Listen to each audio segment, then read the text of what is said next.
Hola, soy Javier García y en este proyecto he hecho el dimensionado de una instalación fotovoltaica para un recinto deportivo con 4 pistas de pádel y que va a aprovechar los excedentes de energía para producir hidrógeno. Se localiza en Baeza, Jaén. Como introducción os puedo decir que lo considero un proyecto innovador y bastante actual, ya que trata temas de moda como la fotovoltaica y el hidrógeno. También intenta aunar 3 prioridades muy importantes de la sociedad actualmente, como es la generación de energía de forma sostenible y respetuosa con el medio ambiente, una buena eficiencia energética, que es toda la motivación de cualquier ingeniero en sus proyectos, y también como sustento de cualquier proyecto, para que tenga una buena economía para tener viabilidad y luz verde en cuanto a la proyección de su idea. En cuanto a la presentación, voy a empezar hablando de los objetivos que se persiguen en el proyecto, alguna hipótesis y datos de partida con las que se necesitan para el dimensionado. Tras hablar de sus diferentes partes, comentaré los resultados y algunas conclusiones de estos, un poco específicos, y terminaré con conclusiones más generales de la realización del proyecto.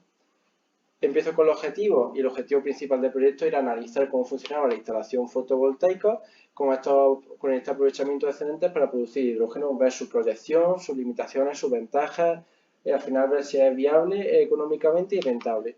El objetivo premisa o que hay que cubrir sí o sí, pues es que cubrir las necesidades energéticas de un cliente que está aislado de la red y que va a ser un punto importante en cuanto al dimensionado. Ya hablo de las dos hipótesis generales y algunos datos principales que se tienen en cuenta antes del dimensionado. Luego hablaré de datos más específicos en cada parte del dimensionado. Estas dos hipótesis generales son, en primer lugar, se basa en un hipotético recinto en Baeza Jaén, que se usa para el tema deportivo, y importante que va a estar aislado de la red, como ya he dicho, y que es muy importante a la hora de hacer el dimensionado. Ya veremos su influencia. Estos datos premisas que hay que hacer antes del dimensionado, que se tienen en cuenta, es que ya tenemos una hipotética instalación interior hecha del recinto, ya sabremos su circuito, su carga, etcétera. Tenemos una sala destinada a albergar los elementos eléctricos como batería inversor regulador, que llamaremos habitáculo eléctrico. También sabemos la ubicación de la instalación, por tanto sabemos su latitud y orientación. Sabemos también por esto que no hay edificios cercanos que puedan arrojarnos sombra y por tanto pérdidas por este motivo a nuestra instalación.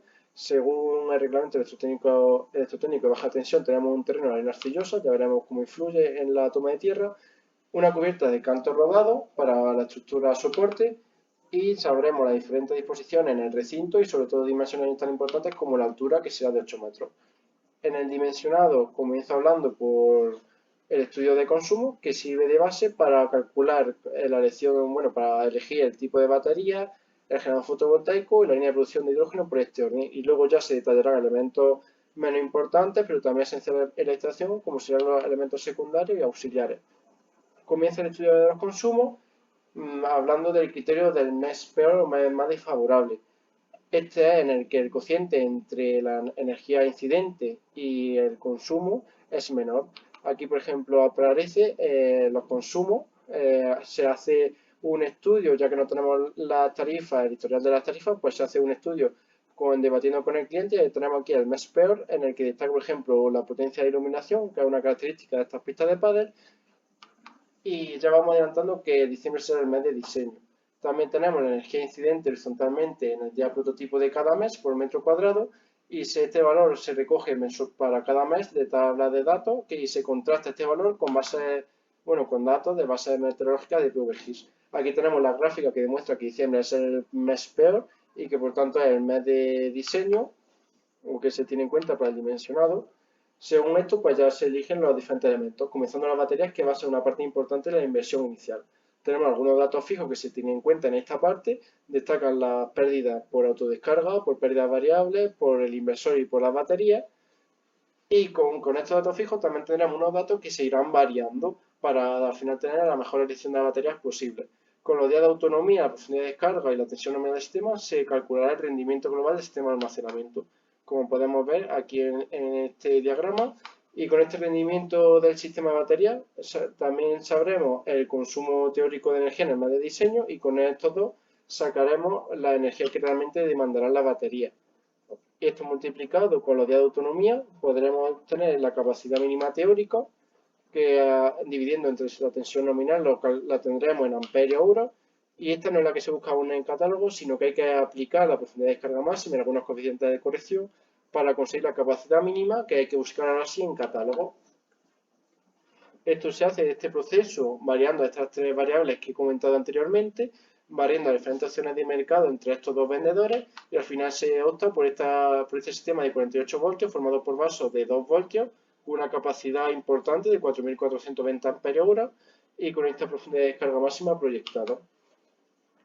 Paso ahora al generador fotovoltaico.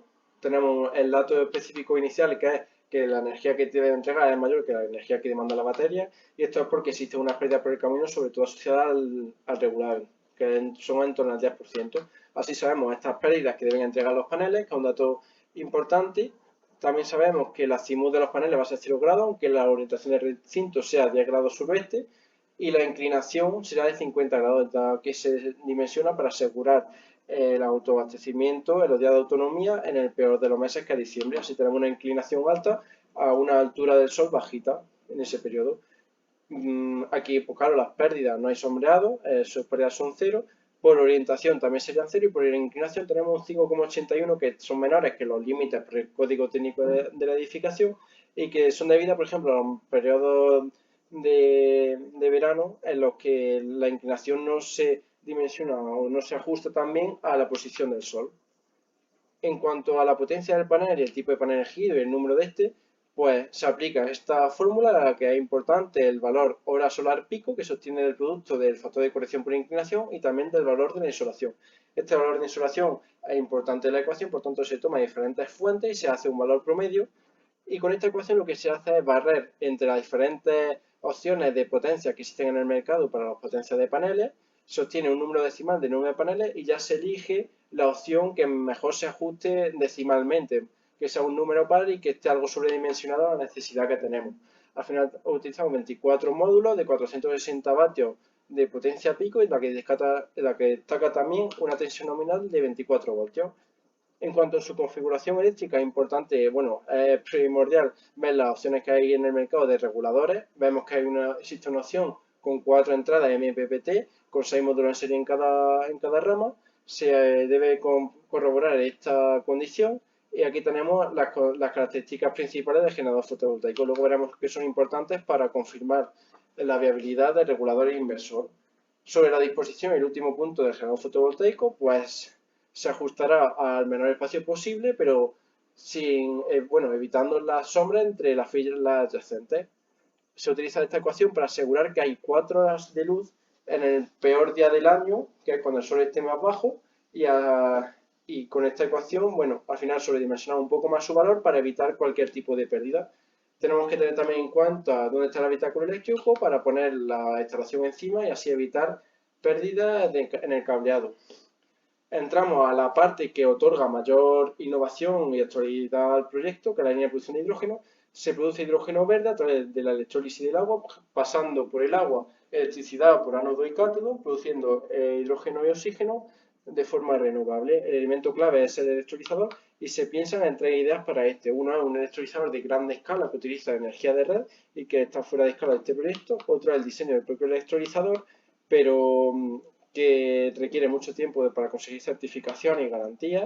Y finalmente se opta por un electrolizador de baja producción para nivel doméstico. Tradicionalmente se usa para almacenar energía, pero en este caso se vende este hidrógeno. Aquí vemos características de operación, la que es importante que la alimentación para la hora de instalación se necesitará un transformador de 48 24 voltios y que el mantenimiento para el cliente es mínimo. Elementos auxiliares pues son los que se necesitan para adecuar el agua que alimenta al electrolizador y también el sistema de almacenamiento por cartucho de hidruro metálico. El destino del hidrógeno pues será un taller de automoción de la localidad. La localidad predomina el sector ganadero, los coches se resienten por problemas de carbonización y se usará precisamente para combatir esto. Así se obtendrá una economía circular para el hidrógeno. Elementos auxiliares y enlazando con la línea de producción de hidrógeno, tenemos en primer lugar cómo se controla la distribución de electricidad. Tenemos dos líneas después de las baterías, que será una para el autoconsumo y otra para la producción de hidrógeno. Esta es la parte que aporta mayor distinción, sutileza y innovación al proyecto. Aquí vemos cómo se hace el control. Y para producir el hidrógeno solo será con los excedentes. Excedentes conceptuados como cuando el estado de las baterías supera el 90% de carga. Así se prioriza el autoconsumo antes que la producción de hidrógeno. Para este control, en primer lugar, se pensó en un reloj programable que se utiliza, por ejemplo, para sistemas de regadío de bombeo sistemas, perdón, de bombeo solar para regadío, pero tiene menos control ya que no se monitoriza el estado de carga y tiene mayor mantenimiento. Entonces, pues hay que monitorizar el estado de carga y esto se hace mediante dos opciones. Uno, el Arduino, pues sabemos las fallas que tiene a alta tensión y otro sería, pues, gracias al estado de carga de la batería. El estado de carga no se puede medir directamente, sino que hay que asociarlo a alguna variable. Aquí vemos las dos diferentes opciones que hay, pero la densidad de electrolito existe discrepancia en la carga y la descarga, por tanto, en la densidad que existirá en cada vaso, que es lo que se puede medir directamente, y también hay problemas si se requiere de adición de agua para el mantenimiento. Finalmente, por tanto, se opta por la tensión en circuito abierto del sistema de almacenamiento y se controla mediante dos consignas, pues una de encendido y otra de apagado, para que no exista intermitencia entre ambos modos. Al final tenemos cuatro modos de operación, que será producción de hidrógeno, producción, bueno, autoconsumo, las dos líneas a la vez, o ninguna de ellas, que por ejemplo será en periodo nocturno, cuando el estado de carga baje del 90%, el cliente también ya no estará en la instalación y así también ha otorgado mayor seguridad a la instalación. Como he dicho, aquí tenemos los dos valores de tensión circuito abierto asociados al estado de carga para la orden de apagado y encendido. Y ya pasamos al siguiente elemento, muy importante, la instalación fotovoltaica aislada, que es el regulador.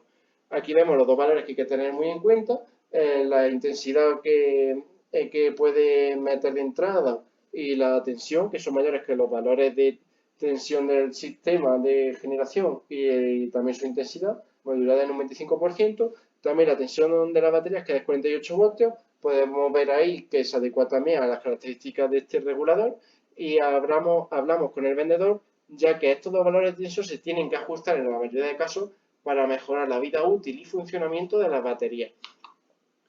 Pasamos al inversor y sabemos que se necesita una distorsión armónica baja, necesitamos una frecuencia de 50 Hz y la carga se llama 230 voltios. Estas características las reúne el inversor. Aparte, tenemos que saber la potencia simultánea máxima que se va a dar en la instalación. Hacemos también ese estudio con el cliente y tenemos una potencia como característica que ahí aparece superior a la potencia que se ha estudiado.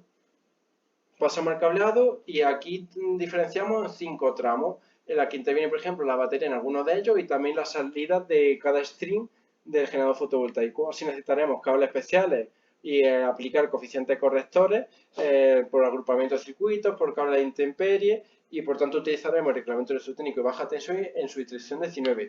Calcularemos para cada tramo la sección mínima que hay que tener para ese tramo y como datos tendremos pues eso, la longitud de cada tramo, la tensión nominal del tramo, la potencia o intensidad característica y la caída de tensión de los diferentes tramos. Seguimos la instrucción 19, calculamos la sección por los dos criterios que existen y elegimos la mayor de las dos secciones mínimas normalizando el valor inmediatamente superior. Aquí destacamos pues, que en el tramo 2 y 3 tenemos unas secciones bastante importantes, pero con un recorrido de cableado bastante corto y por así se corrobora la utilidad del habitáculo eléctrico para ahorrarnos recorrido. En cuanto a las protecciones, a la salida de cada stream vamos a tener un disyuntor y un protector sobre tensiones. También vamos a contar con un fusible que proteja al inversor y al regulador y uno antes del electrolizador. La ficha se destaca porque va a servir para bifurcar la salida de la batería, una hacia la línea de producción de hidrógeno y otra hacia el autoconsumo. Y al inicio de cada línea se pondrá un diodo de bloqueo para evitar corrientes parásitas de una línea a otra. Ya paso a hablar de las canalizaciones.